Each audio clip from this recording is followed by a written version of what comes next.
Hey everybody, Bill Corbett here with Port City Living. I hope you're doing well. I am a real estate agent. I serve the Greater Wilmington, North Carolina area.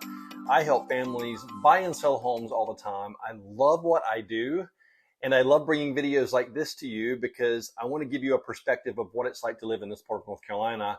And since I'm a native of the area, I'm kind of a professional at it.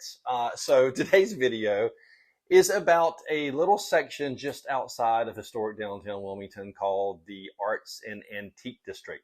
It's on Castle Street. It's a small little section from about 5th Avenue to about 7th or 8th Street. So this little span of shops and stores that have been there since, I don't know, the inception of Wilmington, perhaps, the 18th century, has always been an eclectic mix of different types of stores. You've had a soap dispensary, you had a gaslight company, you've had a seamstress, you've had a tailor, you've had a fish market, you had a supermarket. Today, it's still that eclectic. About 25 years ago, maybe, a special person went in and noticed that there was a need for antique stores. He previously had his antique store on Front Street in downtown Wilmington, but he decided to move over to Castle Street to kind of revive this area. That person is Michael Moore of Michael Moore Antiques, and Michael is my cousin, so he's very special to me. He was a pioneer, and his antique store is still there today. You can go and visit him and look at all of the treasures that he has. And it's quite fascinating that he's been there so long and he's done such a good job. He's also an estate sale person. So if you have somebody looking to get rid of some family things, then he's the one to call for sure. But this small little stretch of shops and stores along Castle Street is so cherished, and it's always evolving.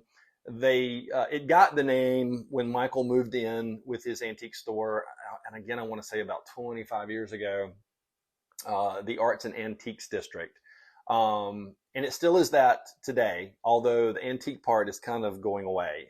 He's one of only, I think, maybe 2 antique stores on that strip that's still there.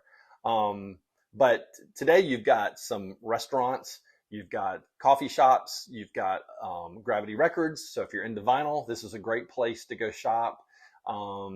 It's multiple barber shops for sure. It's just a great place to go hang out, grab a bite to eat. It's not a big section, as I mentioned before, but it's a great place to do some little shopping. You never know. There's a thrift store. You'll never know what you're going to find. Also, if you're into really good fashion, you might want to check out Jess James. She's right next door to Michael Moore Antiques, and she is an amazing fashionista. If you are into vintage clothes like she is, she can find the absolute best look for you, I promise. So go visit her as well. And this particular building on the corner of 5th and Castle Street is the old fire station. My really good friend for many years, Robert West, lived in this property. He had his business on the 1st floor and his apartment on the 2nd floor, and I've spent many evenings in there and with good conversation and good wine. Unfortunately, Robert is no longer with us, but his spirit is still hovering around that old fire station. So if you find yourself in Wilmington and you want to get off the beaten path just a bit, check out the Arts and Antique District on Castle Street. I think you'll find something that you might enjoy or you might like. One of my favorite places, talking about food again, is Jester's Cafe. As you can see here, I did a little short video about it that you might want to check out here on the channel.